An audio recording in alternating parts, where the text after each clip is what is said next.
우리가 성경을 듣다 보면 어떤 말씀은 가끔 드문드문 듣는 말씀이 있는가 하면 어떤 말씀은 좀 많이 듣는다라고 자주 듣는다라고 느끼는 말씀이 있습니다.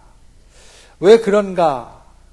이유를 말씀을 드리면 자주 듣는 것은 우리에게 중요하기 때문이고 또 자주 듣는 것은 성경에 그만큼 자주 나오기 때문입니다. 신약성경 가운데 우리가 자주 듣는 것, 그 사건 가운데 하나가 오병이어의 기적이라고 불리는 사건입니다. 예수님께서 보리떡 5개와 물고기 2마리로 남자 어른 장정만 5,000명을 먹이신 이 기적의 사건은 성경에 보면 복음서마다 다 기록되어져 있고 그리고 이 복음서에 마태복음부터 누가복음, 마가복음, 요한복음에 기록되어 있을 뿐만 아니라 그 다른 곳에서도 이것을 놓고 우리에게 권면하고 이야기하는 말씀들이 있기 때문에 우리가 자주 듣게 되는 말씀 가운데 하나가 되어집니다. 그리고 오늘 우리가 보는 요한복음 6장 말씀은 바로 요한복음에서 이 오병이어의 기적을 이야기해주는 말씀이 되어집니다. 오늘 우리는 35절의 말씀을 보았지만 요한복음은 1장부터 이 오병이어의 기적과 그리고 그 뒤에 일어난 일들을 우리들에게 설명해 주고 있습니다. 사람들이 예수님께로 나왔습니다. 수많은 사람들이 나와서 예수님의 말씀을 들었습니다. 그런데 예수님의 말씀을 듣는 이곳은 저 멀리 떨어진 산비탈이었습니다. 집 근처 아니면 시장이나 동네 광장이 아니라 멀리 떨어진 곳에서 예수님의 말씀을 전하셨고 사람들이 구름대같이 그곳으로 몰려와서 예수님의 말씀을 들었습니다. 그런데 문제가 생겼습니다. 밥을 먹을 만한 때가 되었는데 주변에 도저히 밥을 먹을 만한 장소도 그리고 그와 같은 것을 가져올 방법도 없게 되었다라는 겁니다. 사람들이 걱정하고 있을 때 예수님께서는 한 소년으로부터 그 소년이 도시락으로 가지고 온 보리떡 5개와 물고기 2마리를 받아들고 하늘을 향하여서 축복의 기도를 하시고 사람들에게 나누어 주었습니다. 그랬더니 정말 놀라운 일이 나타났습니다. 보리떡 5개와 물고기 2마리 한 소년이 한 끼 식사로 될까 말까 했던 그것이 거기에 있는 수많은 사람들이 나누어 먹고도 여러 바구니와 광주리를 거둘 수 있을 만큼 그렇게 풍족하게 변화해졌다라는 겁니다. 사람들이 먹고 배불렀습니다. 먹고 배불러서 남은 음식을 거둔 것만도 그렇게 수없이 많게 되었습니다. 그런데 그 다음에 요한복음에 보면 사람들에게 하나의 변화가 생깁니다. 어떤 변화가 생기느냐? 예수님을 붙잡으려 했습니다. 예수님을 억지로 붙잡아서 예수님을 그들의 임금을 삼으려 했습니다. 왜 그랬을까요? 왜 예수님을 그들의 임금으로 삼으려고 했을까요? 이유는 이것이었습니다. 예수님이라는 분이 보리떡 5개 물고기 2마리로 이 많은 사람을 다 먹이는 기적을 일으킬 수 있는 분이니 이 분을 우리의 임금으로 삼으면 우리는 평생 배부르게 먹고 살 수 있겠구나. 아마 이렇게 생각했을 겁니다. 이분을 임금으로 삼으면 우리는 배고파서 아니면 힘들게 일하지 않아도 고생할 필요 없이 그냥 이분이 나눠주는 것으로 먹어도 항상 음식이 남겠구나. 그렇게 생각하고 예수님을 억지로 잡아서 왕으로 임금으로 삼으려 했습니다. 예수님께서는 이것을 아셨습니다. 그리고 그것이 예수님의 뜻이 아니었기 때문에 예수님은 그 일을 막기 원하셨습니다. 예수님 주위에 있었던 제자들을 빨리 호수 건너편으로 보내십니다. 그리고 예수님도 산으로 올라가셔서 기도하러 가셨습니다. 사람들이 자기를 억지로 붙잡으려는 것을 아시고 예수님은 산으로 가시고 그리고 예수님 주위에 아주 가까운 제자들은 호수 건너편으로 배를 타고 떠나가도록 만드셨다라는 겁니다. 그런데 배를 타고 떠나갔던 제자들에게 문제가 생깁니다. 요한복음에 우리가 보는 말씀 바로 직전에 보면 이 제자들이 배를 타고 가는데 간밤에 풍랑이 심하게 일었습니다. 이들 중에는 어부도 있었고 이 호수에서 잔뼈가 굵은 자라난 사람들도 있었지만 도저히 배를 어떻게 할 수 없어서 무섭고 두려워할 때 예수님께서 물 위를 걸어서 그들에게 가셨고, 그리고 그들에게 가셔서 폭풍 때문에 무서워하고 물 위로 걸어오는 사람을 보고 유령이라고 무서워했던 제자들에게 폭풍을 잠잠케 하시고 그들의 마음을 평안케 하시는 역사를 일으켜 주셨습니다. 그리고 그들은 목적지에 도착합니다. 그런데 또 다른 문제가 생깁니다. 전날 배불리 먹고 예수님 말씀 듣고 집에 돌아갔던 군중들이 아침부터 다시 몰려왔던 겁니다. 그럴 만도 합니다. 어제 먹은 건 이제 다 소화돼서 배고파졌으니까 예수님께 가면 또 먹을 것 주시겠지. 아마 그렇게 생각했을 겁니다. 그래서 예수님께로 몰려들기 시작합니다. 분명히 제자들이 배를 타고 건너가는 것을 보았고 예수님도 다른 데로 가시는 것을 보았기에 예수님이 거기 계시지 않을 거라고 생각할 수 있었는데도 그들은 옵니다. 그리고 예수님을 열심히 찾습니다. 결국 예수님은 그들을 만나고 그들에게 말씀을 해 주십니다. 오늘 우리가 본 말씀의 배경이 이것입니다. 오늘 우리가 보는 말씀, 요한복음 6장 35절의 말씀은 이렇게 오병이어의 기적을 경험하고 배를 불렸다가 다시 아침에 예수님을 찾아와서 자기의 배를 불리기 원했던 그들에게 예수님이 진정 원하시는 것이 무엇인지, 그리고 예수님께서 진정 그들에게 바라시는 것이 무엇인지 이야기해 주는 말씀이라는 겁니다. 오늘날 우리도 마찬가지입니다. 주님께 무언가 우리가 바라는 것이 있을 수 있습니다. 원하는 것이 있을 수 있습니다. 그런데 때로는 우리의 바라는 것, 우리의 원하는 것과는 다른 예수님의 소원, 예수님의 말씀, 예수님의 바람이 우리에게 있는데 그 바람의 근본이 무엇인지, 그리고 주님께서 우리에게, 주님 앞에 온 사람들에게 마치 2000년 전 그때와 같이 어떤 말씀을 해 주시는지, 저 여러분이 오늘 본문을 통하여서, 오늘 나누는 말씀을 통하여서 마음에 새기기를 원합니다. 그리고 진정 주께서 원하시는 뜻을 우리 가운데 담고 주님의 마음에 합하게, 그리고 또한 우리에게 있어서 복되게 삶을 열어갈 수 있는 귀한 분들이 되실 수 있기를 예수님의 이름으로 축원을 드립니다. 첫 번째로 예수님의 말씀 가운데 기억해야 될 것은 이것입니다. 예수님만이 생명이라는 겁니다. 오늘 본문의 말씀을 보면 예수님께서 이렇게 이야기하십니다. 예수께서 이르시되 나는 생명의 떡이다. 예수님 앞에 구름대처럼 몰려온 사람들, 그들을 향하여 예수님은 단호하고 분명하게 선포하시는데 그 말씀이 무엇이냐면 나는 생명의 떡이라는 겁니다.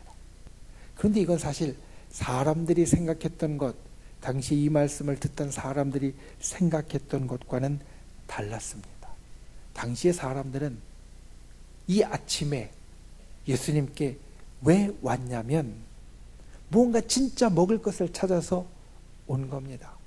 그 전날 예수님께서 주시는 떡과 물고기로 배불렀기 때문에 이 아침도 예수님께 가면 뭔가 진짜 배부르겠지 갔는데 예수님이 갑자기 내가 생명의 떡이다라고 말씀하시니 당황스러웠을 겁니다. 예수님을 뜯어 먹을 수는 없습니다. 그러니 먹을 수 없는 것을 가지고 나는 진짜 배고파서 왔는데 먹을 수 없는 것을 가지고 생명의 떡이라고 말씀하시니 정말 당황스러웠을 겁니다. 그런데 예수님께서 오늘 말씀하시는 이 생명과 예수님께서 말씀하시는 떡은 우리가 생각하는 우리의 생각의 한계를 넘어서는 것입니다. 사람들은 단순히 육신의 생명만을 생각했습니다. 먹어야 생명이 연장됩니다. 아주 단순화시키면 아침을 먹어야 점심때까지 내 생명이 연장되고 점심을 먹어야 저녁 때까지 내 생명이 연장되는 겁니다. 떡과 생명은 그런 관계입니다. 그런데 예수님은 떡과 생명을 그렇게 이야기하시지 않고 떡과 생명은 단순히 우리가 몇 시간 나의 삶을 이어가고 하루 이틀 나의 삶을 이어가는 것을 뛰어넘는다라고 말씀하고 계신다라는 겁니다. 오늘 우리가 35절의 말씀을 보았는데 그 앞에 27절의 말씀을 보면 예수님은 사람들 향해 이렇게 이야기하셨습니다. 썩을 양식을 위하여 일하지 말고 영생하도록 있는 양식을 위하여 하라. 썩을 양식을 위하여 일하지 말고 영생하도록 있는 양식을 위하여 일하라. 이 말씀은 예수님이 말씀하시는 생명이 과연 어떤 것인지, 떡이 어떤 것인지 우리에게 일러주는 말씀입니다. 예수님께서 말씀하시는 생명은 금방 있다가 사라질 생명이 아니고, 예수님께서 말씀하시는 떡은 몇 시간 잘못 두면, 하루 이틀 잘못 두면 썩어질 양식이 아니라는 겁니다. 우리가 예수님을 실제로 먹을 수 없는 것 같이, 하지만 예수님은 생명의 떡이라고 분명하게 선포하시는 것 같이, 오늘 예수님이 말씀하시는 생명은 우리의 하루 이틀 또는 모든 사람이 사실 시한부 생명과 같은 100년, 200년을 뛰어넘는 영혼의 생명을 이야기하는 것이고, 오늘 예수님께서 말씀하시는 떡은 단순히 한 끼를 배불릴 떡이 아니라 그 영생의 삶에 있어서 이 속에서 계속해서 우리를 배부르게 할 수 있는 그 떡을 말씀하신다는 겁니다. 우리가 예수님 앞에 나와서 예수님만이 생명이라는 것을 오늘 말씀을 듣고 인정할 수 있어야 합니다. 왜냐하면 우리의 생명은 단순히 우리 눈에 보이는 육신의 생명, 그 생명을 뛰어넘기 때문입니다. 우리의 생명은 육신과 영혼과 그 생각과 모든 것을 포함하는 전 존재적인 모든 사람의 그 안에 있는 것을 이야기하는 전인적인 생명을 말하는 것입니다.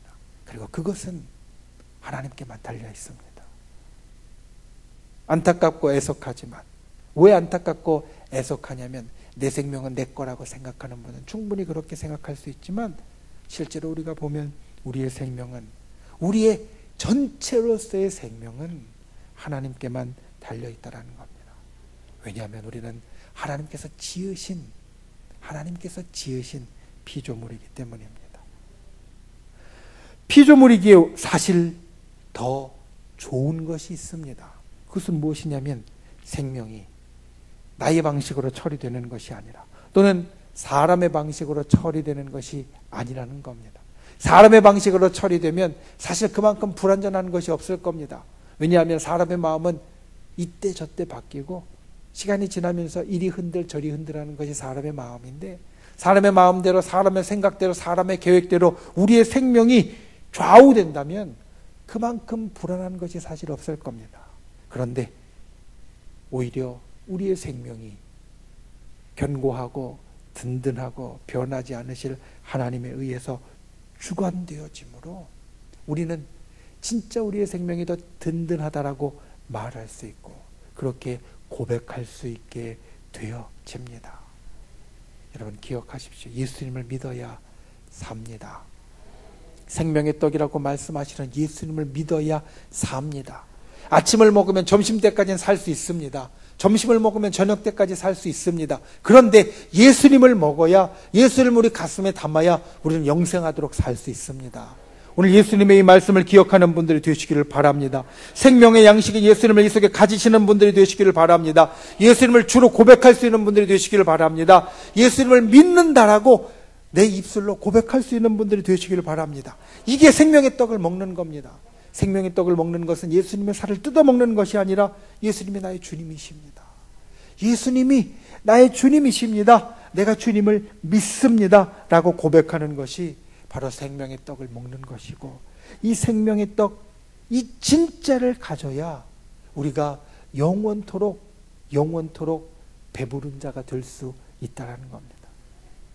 우리에게 진짜 영원한 생명을 줄 수 있는 예수 그리스도를 우리가 품어야만 우리가 살 수 있고, 우리가 힘을 낼 수 있고, 우리의 생명이 영원토록 나아갈 수 있다는 것을 기억하고, 예수 그리스도를 믿는 믿음, 생명의 떡인 예수 그리스도를 가슴에 담는 저와 여러분이 다 되실 수 있기를 예수님의 이름으로 축원을 드립니다. 두 번째로 기억해야 될 것은, 이 생명은 나누어야 합니다. 첫 번째, 예수님이 생명입니다. 이것을 기억하고 예수 그리스도를 주로 고백하고 우리 가슴에 담았으면, 우리는 이 두 번째를 분명하게 기억해야 합니다. 이 생명은 나누어줄 생명이 되어진다는 겁니다. 오늘 예수님의 이 말씀을 듣고 사실은 옆에 있는 사람들은 당황스러웠을 겁니다. 35절 한 절 말씀만 보면 왜 당황스러웠는지 모를 수 있지만, 이어지는 말씀 가운데 40절, 41절과 42절 말씀을 보면 옆에 있는 사람들이 이렇게 수근수근거린 것을 우리는 볼 수 있습니다. 자기가 하늘에서 내려온 떡이라 하심으로 41절 말씀에 보면 유대인들이 예수에 대하여 수근거려 이르되, 42절에 보니까 이는 요셉의 아들 예수가 아니냐, 우리가 그 부모를 알고 저를 아는데 어찌하여 하늘에서 내려왔다 하느냐. 사람들이 이야기를 했습니다. 이 사람들 참 생각하면 이상합니다. 예수님께 오면 예수님이 기적을 일으켜서 자기를 다시 배부르게 할 것이라고 해서 아침에 찾아왔는데, 그런데 그 예수님은 내가 아는 예수님이고 내가 어릴 때 코 올릴 때부터 봐왔고 저 사람이 무슨 하늘로부터 내려왔다고 하느냐, 말도 안 되는 얘기 하지 말라고 수근거리는 이 두 가지의 무언가 어울리지 않는 모습이 이들 가운데 있다라는 겁니다. 왜 그렇습니까? 이들은 나만 생각하고 왔기 때문입니다. 나만 생각하고 내 배만 배불릴 생각만 하고 왔기 때문입니다. 그러니 예수님께서 그것을 넘어서는 이야기를 하면 받아들이지 못합니다. 내가 하늘에서 내려온 떡이고 네가 한 끼 먹어 배부를 그럴 일이 아니라 네가 영원토록 배부를 일을 만들기 위하여서 내가 너에게 왔다라고 이야기하시면 받아들이지 못합니다. 내 생각만 합니다. 내 배만 불리면 됩니다. 오늘날 우리도 혹시 주님 앞에 그와 같지 않은지 우리는 생각해 보아야만 합니다. 주님 앞에 나와 신앙생활하며 생명의 떡인 예수 그리스도를 우리 가슴에 모시고 우리가 진짜 때로는 행복하게, 때로는 소망 가운데, 힘들지만 이 생명의 떡인 예수 그리스도께서 우리에게 주시는 소망 가운데 살아갑니다. 그리고 그것으로 때로는 만족해하고요, 기뻐하고 즐거워하고 감사합니다. 그런데 정말 내가 나의 삶에 그것만 보고 살고 있지 않은지, 주님께서 우리들에게 이야기하시는 것이 아니라 그냥 생명의 떡이 이 속에 있으니까, 생명의 떡이 이 속에 있으니까 그냥 그것만 갖고 나만 만족하고 내 배 불리고 나만 영생 가운데 들어가서 그 생명의 떡을 누리면서 살고 있지 않은지 우리는 생각해 보아야 합니다. 오늘 예수님은 나는 생명의 떡이라고 말씀하신 다음에 이렇게 이야기하셨습니다. 내게 오는 자는 결코 줄이지 아니할 터이요 나를 믿는 자는 영원히 목마르지 아니하리라. 무슨 말씀이냐면 우리 가슴에 품은 생명의 떡인 예수 그리스도는 결코 써서 없어지는 것이 아니라는 겁니다. 고갈되는 것이 아니라는 겁니다. 밑바닥을 드러내는 것이 아니라는 겁니다. 한 끼 먹으면 점심때까지만 배부릅니다. 아니, 사실 한두 시간 배부르고 시간이 지나면서 배고파지기 시작합니다. 점심 먹으면 저녁 전에 이미 배고파집니다. 그런데 예수 그리스도를 우리 가슴에 품으면 영원토록 줄이지 않고 영원토록 목마르지 아니하게 정말 풍성하게 우리 속에 계신다라고 주님 우리에게 약속합니다. 이 풍성한 걸 가지고 무엇을 해야 되겠습니까? 나만 그 풍성한 것 누리기를 원하는 건 예수님의 뜻이 아닙니다. 만약 그것이었다면 예수님은 우리에게 생명의 떡이 되지 않으셨을 겁니다. 예수님이 생명을 우리에게 나눠주셨기 때문에, 예수님의 생명을 우리에게 나눠주셨기 때문에 우리는 그 생명의 떡을 가진 자가 되었습니다. 생명의 떡을 품은 자가 되었습니다. 그리고 우리 속에 풍성하게 있는 그것을 이제는 우리도 나누어야 합니다. 나눈다고 하면 경기부터 일으키는 분이 가끔 있습니다. 나한테도 충분하지 않은데 뭘 나눕니까? 라고 생각할 수 있습니다. 그런데 여러분, 나누는 거는 우리에게 기쁨을 주는 행동입니다. 부족하고 그리고 나에게 있어서 풍성하지 않아도 나누어주는 사람들을 보면 그 나누어주는 것만으로, 나누어주고 무슨 상장 받거나 나누어주고 내가 무슨 보상 받거나 나누어주고 내가 반대로 어떤 것을 얻지 않아도 나누어준 것만으로도 기쁜 것을 우리는 볼 수 있습니다. 아니, 진짜 나누어준 사람은 그 마음을 알 수 있습니다.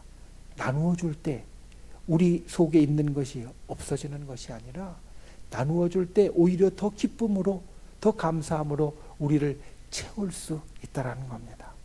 생명도 마찬가지입니다. 영원한 생명도 우리가 나누어줄 때 우리 속에 기쁨이 더 많이 생깁니다.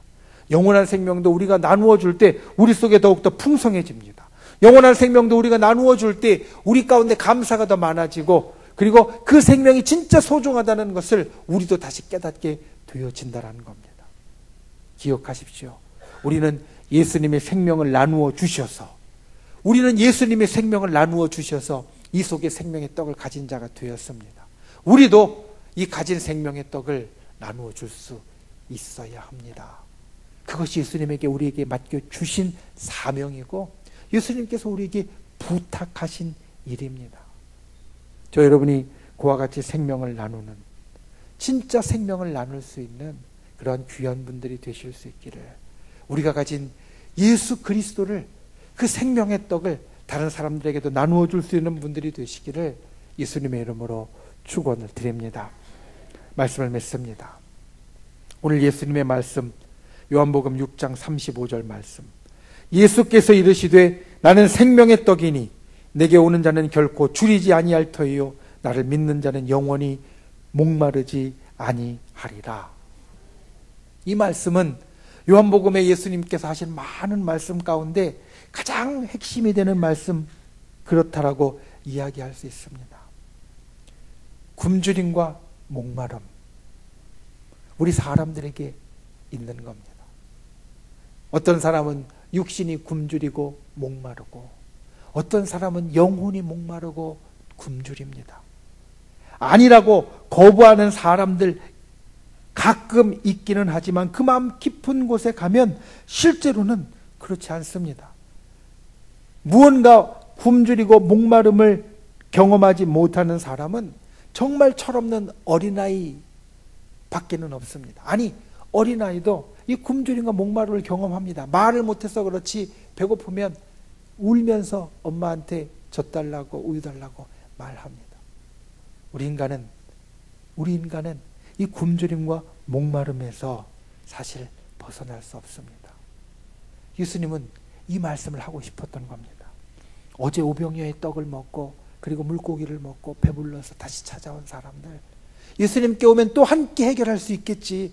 예수님께 오면 한 끼가 아니라 오늘 아침부터 왔으니까 점심 저녁까지 세 끼 다 해결할 수 있겠지. 찾아왔던 사람들에게 그 한 끼는 어제 먹은 오병이어는 오늘 아침 되니까 다시 배고파졌고, 이 아침에 또 무언가 줘도 점심때 되면 배고파지겠지만 영원히 굶주리지 않고 영원히 목마르지 아니할 것을 너희가 갖는다면 너희가 여기에서 벗어날 수 있다라고 예수님은 오늘 말씀을 통하여 이야기해 주시는 겁니다. 그것은 바로 예수 그리스도입니다. 예수 그리스도라는 생명의 떡을 먹는 자만이 이 인간이 태어날 때부터 죽을 때까지 갖는 굶주림과 목마름의 그 큰 문제에서 정말로 영원토록 계속될 수 있는 해결함을 받을 수 있다는 것, 여러분 기억하시고 예수 그리스도를 주로 고백하고 날마다 그 믿음 안에 생명의 떡을 이 가슴에 갖는 저와 여러분이 될 수 있기를 예수님의 이름으로 축원을 드립니다. 그리고 두 번째로, 내 마음에 있는 이 생명의 떡을 나누어 줄 수 있는 분들 되시길 바랍니다. 움켜쥐고 내 속에 담는다고 내가 기쁘고 즐거워지는 게 아닙니다. 내 속에 풍성하게 있는 이것을 때로는 나누어 줄 때 내가 기쁘게 되고 내가 즐겁게 되고 또 나에게 있어서 만족감을 오히려 더 줄 수 있습니다. 우리 속에 있는 이 생명의 떡은 결코 고갈되지 않는 풍성한 떡입니다. 그런 이것을 우리가 나누어 주면, 생명을 나누어 주는 자가 되어지면 우리가 더 기쁘고 우리가 더 즐겁고 우리가 더 감사한 가운데 나아갈 수 있고, 그도 생명 가운데로 나아옴으로 인생의 굶주림과 인생의 목마름에서 벗어날 수 있다는 것을 기억하고, 저와 여러분이 그 생명을 나누어 주는 귀한 주의 자녀가 되실 수 있기를 예수님의 이름으로 축원을 드립니다.